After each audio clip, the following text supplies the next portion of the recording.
Hello! Isang magandang hapon, mga kasari-sari ko dyan, mga kasuki-suki kong viewers. Kumusta po kayo?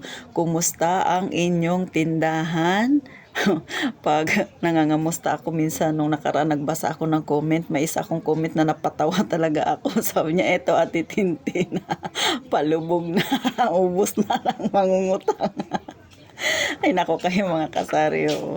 Sa totoo lang, totoo naman yung sinasabi niya, real talk. Minsan, di ba, kasi sa sobrang tiwala natin sa mga mamimili natin, tapos pinapautang mo sila, ang masaklap hindi na nagbabayad, tapos ang pinakamasakit doon, dadaan-daanan ka na, lipat sa ibang tindahan. Doon na naman mamimirwisyo. Mga kasari, ha? Para bang tuwang-tuwa pa si Ate Tintin na mga kasari. Pasensya na kayo, pero syempre good vibes lang tayo. Ang topic ni Ate Tintin hindi lang syempre yung mga real talk. Yan naman totoong nangyayari sa ating mga may tindahan, yung mga sinasabi niyang mga ganyan. Sa mga baguhan pa lang na nanonood kay Ate Tintin, sana makapagbigay sa inyo ng aral yung mga tinatopic ko na huwag ninyong gagawin. Tsaka iwasan yung sobrang pagtitibala mga kasari. Maglagay ng boundary. Maliban pa doon, syempre, mas mainam talaga na kapag ikaw ay may tindahan, lalo kung baguhan ka pa, manood ka ng mga video ng mga kagaya naming may tindahan. Alam ko malaki ang maiambag yan sa'yo para maiwasan yung mga ganyang problema. Pero hindi yan ang pag-uusapan natin ngayon mga kasari. So bago ako magsimula, sa mga bago pa lang na nag-subscribe sa akin, thank you po ng marami. Sa mga hindi pa nakasubscribe pero nanonood kay Ate Tintin, pa-click naman ang subscribe button mga kasari, ha. Tulong nyo na lang kay Ate Tintin, at saka sana marami pa yung maabot ng aking munting channel, lalo na sa mga kagaya nating may maliit na tindahan, makatulong nawa ako sa kanila. At saka sa mga nawawala naman ng pag-asa, laban lang mga kasari, kasi yung pinagdadaanan ninyo ay napagdaanan ko rin yan. Kung ano man yung mga pagsubok na sa tingin ninyo parang pabagsak na ang inyong tindahan. So ngayon, kung natapik ko ng mga nakaarang araw yung mga bad news, ngayon naman itapik natin yung good news. Ano ba yung mga ginagawa natin o ano ba yung dapat natin gawin para mapaunlad yung ating tindahan? Sa totoo lang mga kasari, yung iba dito ay ginagawa na ng ating mga kasari, pero baka hindi lang nila alam na isa yan sa malaking faktor na nakakatulong sa kanila bakit umuunlad ang kanilang negosyo. Pero dahil akala nila ay ganun-ganun lang, di ba? Parang wala lang, pero baka hindi mo nalalaman, hindi mo napapansin yung iyong tindahan unti-unting lumalago. So ano ba ito? Nawa ay makatulong ito lalo sa mga magnenegosyo pa lang ng ganitong tindahan. Magkaroon kayo ng guide, ha mga kasari. Una, ikaw ba yung taong mahilig maglibot-libot sa palengke, naghahanap ka talaga ng pinakamura pero alam mo namang di kalidad rin ang na pwede mong itinda? Number 1 yan, makakatulong na mapalago mo ang iyong tindahan. Syempre di kalidad yung inyong mga itinitinda, o di ba mga kasari, tapos medyo mura pa, makakapagpresyo ka ng maganda-ganda. O ganon mga kasari. Sunod, kung ikaw ay mahilig magripak-ripak, talagang masipag ka, lalo na kung ang lugar ninyo ay kagaya ng sa amin dito mga kasari, na nasamasa talaga ang pamumuhay, hindi mo na mamalayan, abay mas malaki ang tubo sa ripak mga kasari, ha. Baka yung iba ini-small nila, ripak-ripak lang yung tindahan niya, maliit yung tindahan niya. Mga kasari, ha, baka akala ng iba ay ganun-ganun lang. Abay malaki po ang tinutubo sa ripak-ripak na yan. Kahit sabihin mo na maliit lang ang kinikita niyan, pero sa umpisa maliit lang, pero hindi mo napapansin, pakunti-kunti lumalaki, lumalago, di ba mga kasari? Tsaka mas mabilis mong napapalago yung iyong puhunan kasi nga hindi mo na mamalayan kasi ripak-ripak siya. O, di ba mga kasari? Sa totoo lang, kahit titintin yan ang isa sa tumulong bakit napalago ko kaagad yung aking tindahan. Diyan sa salitang ripak na yan, ha. Basta masipag ka lang magripak mga kasari. Sunod, baka ginagawa mo rin to, hindi mo na mamalayan, ha mga kasari, yung hindi ka takot na mag-isip ng mga ititinda mo pa. Hindi ka takot na magdesisyon kasi sa totoo lang ang tindahan ay parang nagsusugal ka rin yan mga kasari. Meron ka minsan mga item na gusto mong bilhin pero hindi mo sigurado kung yan ba ay bebenta sa'yo.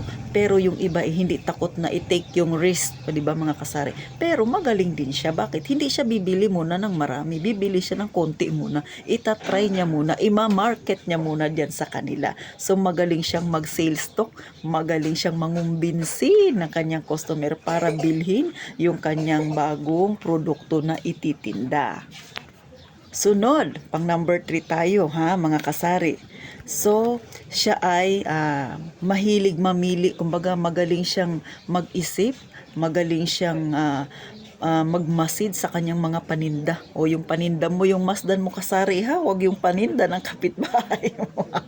Magaling siya sa ganun. O nakikita niya, ay itong item na ito mabenta.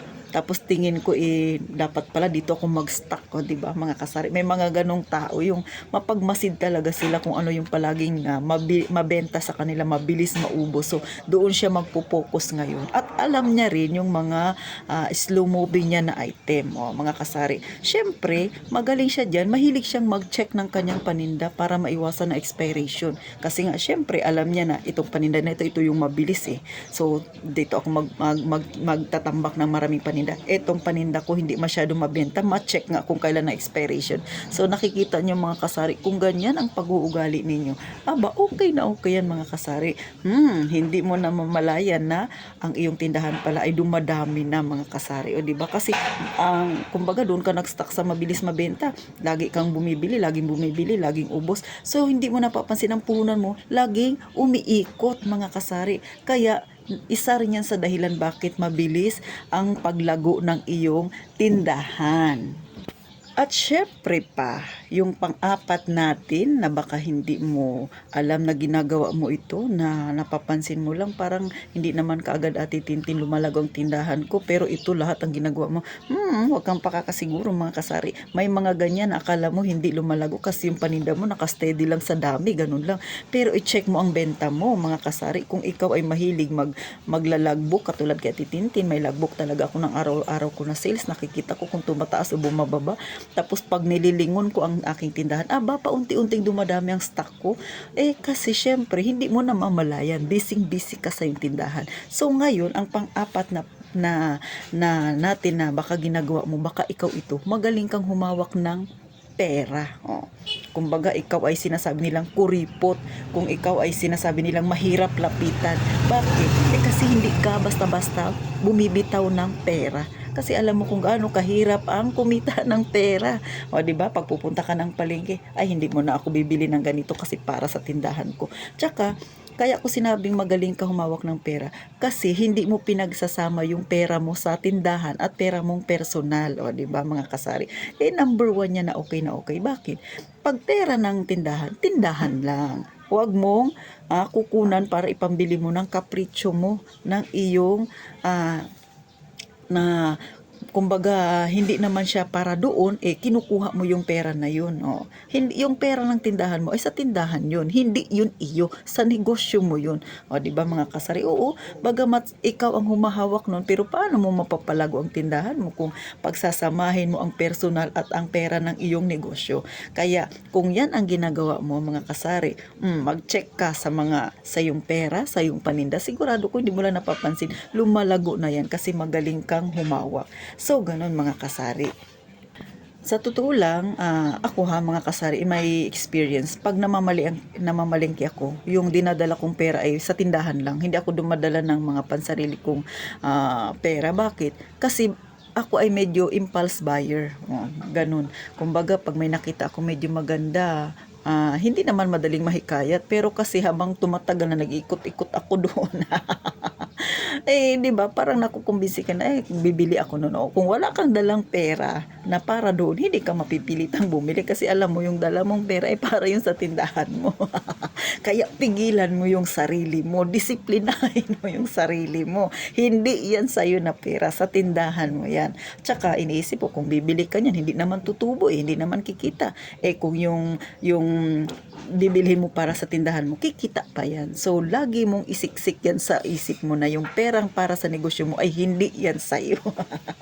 Ako kasi, kumbaga mga kasari, inaano ko yung sarili ko, kinukumbinsi ko na yung pera na yun ay hindi yun sa'yo, hiniram mo lang, sa negosyo mo yan. Pag hiniram mo, wala ka ng pampaikot, marami kang bayarin. So yan lagi nilalagay ko sa isip ko para hindi ako matempt na bumili ng mga bagay na hindi naman makakatulong sa akin para lumago ang aking negosyo, kundi makakatulong para lumubog ako. So mga kasari ha, yan ang 4 sa mga dahilan na yan o mga ginagawa natin na hindi mo na mamalayang nakakatulong pala sa atin ng malaki para lumago ang ating negosyo. O baka may magsabi niyan, Ate Tintin, ginawa ko na ang lahat ng yan. Pero parang ang tagal namang umasenso ng tindahan ko. Mga kasari, huwag kang magmadali. Si Ate Tintin siguro napansin ko yan na medyo lumago ng aking tindahan. 2 taon mga kasari.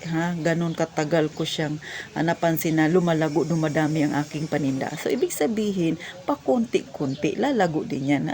Sa totoo lang may mga picture ako na nagsiselfie ako dito sa tindahan ko. So nakita ko noon ang itsura ng tindahan ko. Talaga namang konti ang laman mga kasari yung aking mga dilata ay pailan-ilan lang, 2 lang yung nakapatong, tapos sa likod walang laman. Pero nung kasi siyempre nagpe-Facebook din tayo, nung makita ko, nung ni-remind ako ni Facebook na mayroon akong 1 taong picture na mga nakaraan kong na-i-upload, o di ba nakita ko grabe pala ka ng aking tindahan. Nakikita niya mga kasari. So hindi ko lang siya napansin na marami o lumago na talaga yung aking tindahan.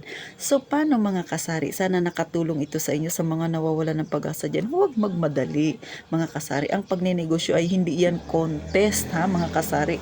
Pakunti-kunti. Tsaka syempre tiyaga lang. At higit sa lahat, huwag kakalimutang ipag-pray ang inyong tindahan sa araw-araw mga kasari, na sana laging biyayain yan ng Panginoon para syempre lumago at saka tulungan ka na, i-guide ka kung paano humawak ng pera mga kasari. So salamat po sa mga nanood mga kasari, at sa mga hindi pa nakasubscribe, pa-subscribe na lang mga kasari. At syempre kung hindi ka masyado busy, paki-share na rin mga kasari, para dumami pa tayo, magkwentuhan tayo ng ganitong topic na makakatulong sa atin, na mamotivate tayo mga kasari. So paano mga kasari, maraming salamat sa lahat ng subscriber ko dyan. Mag-iingat tayong lahat mga kasari palagi.